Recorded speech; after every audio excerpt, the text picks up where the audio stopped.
So we're doing an ad for JUT MADE, and we wanted like some movement in the ad. Rather than get a dolly set up and actually move the camera, we're gonna move the surface. So we got this piece of plastic, this white plastic, and we're gonna move it with a camera stationary so it looks like the camera's gliding right over it. So we'll see how this turns out. Go.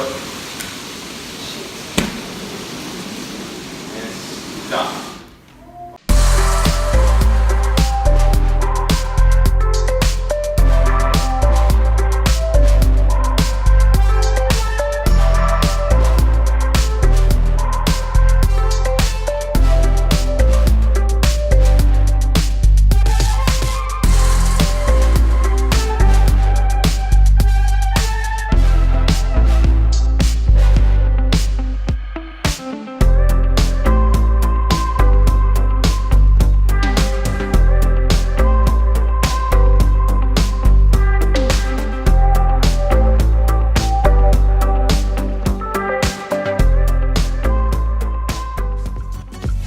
Like this if you like it, comment for the community, and share if you really care.